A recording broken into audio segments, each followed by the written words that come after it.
Namanya jalan, ini adalah sebuah proses. Kita tidak minta, ya Allah tunjukkan endingnya. Tapi kita minta kepada Allah, ya Allah tunjukkan jalan. Kita tidak perlu khawatir, kita tidak perlu stres. Ketika kita melihat orang lain misalnya, ilmunya lebih tinggi dibandingkan kita, hafalannya lebih banyak dibandingkan kita, bacaannya jauh lebih indah dibandingkan kita, jangan khawatir, tenang saja. Ihdinas siratal mustaqim. Assalamualaikum warahmatullahi wabarakatuh. Para sahabat Quran sekalian, kita mulai dengan sebuah pertanyaan. Saya sudah belajar tahsin, tapi bacaan saya masih nggak bagus-bagus, sedangkan orang lain cepat banget.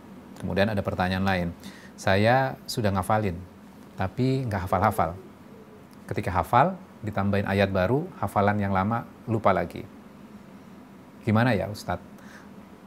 Saya kok stres dengan hal seperti ini. Oke, jadi kalau kita melihat hal tersebut gitu loh, kira-kira bagian mana di dalam Al-Quran yang bisa menjawab pertanyaan tersebut? Oke,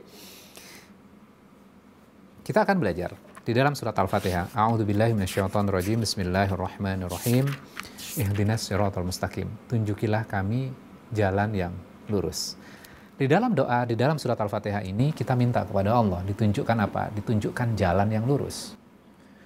Namanya jalan, ini adalah sebuah proses. Kita tidak minta, ya Allah tunjukkan endingnya. Tapi kita minta kepada Allah, ya Allah tunjukkan jalan. Biasanya kan kita fokus kepada destinasi, kita fokus kepada tujuan. Kalau mau ke Bandung, kita fokusnya kepada Bandungnya. Kita tidak fokus kepada proses atau jalan menuju Bandungnya. Namun yang unik adalah, di dalam surat Al-Fatihah kita minta kepada Allah jalan menuju titik itu. Ini yang kita minta kepada Allah. Artinya apa? Bahwa ketika kita sudah masuk ke dalam jalan ini sudah menuju kepada jalan ini adalah jalan yang lurus untuk menuju kepada Allah, maka kita tidak perlu khawatir, kita tidak perlu stres. Ketika kita melihat orang lain misalnya, ilmunya lebih tinggi dibandingkan kita, hafalannya lebih banyak dibandingkan kita, bacaannya jauh lebih indah dibandingkan kita, jangan khawatir, tenang saja. Ihdinas siratal mustaqim.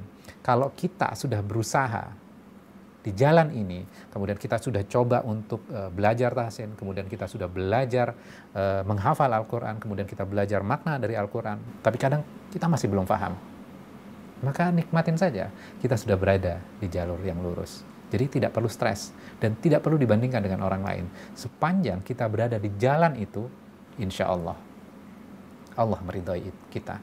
Dan kita minta kepada Allah, jalan yang lurus ini, dan kita juga minta ridhonya Allah. Sehingga apa? Sehingga kita tidak perlu stres. Ketika kita ke Bandung, kemudian kita masuk di dalam kereta, kemudian kereta itu sudah berjalan, kita akan menikmati proses perjalanan ke Bandungnya. Kita tidak perlu stres. Waduh, ini berapa jam lagi sampai ke Bandungnya?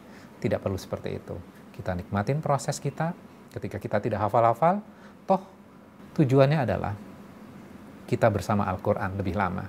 Kita bersama Allah lebih lama. Kita lebih mencintai lebih lama terhadap proses belajar kita, proses kita menghafalkan Quran, proses tahsin kita, proses kita mentadaburi Al-Quran. Jadi nikmatin saja prosesnya, tidak perlu stres, karena yang kita mintakan kepada Allah adalah ihdinas siratal mustaqim. Kita nikmatin prosesnya, mudah-mudahan bisa menjawab. Wassalamualaikum warahmatullahi wabarakatuh.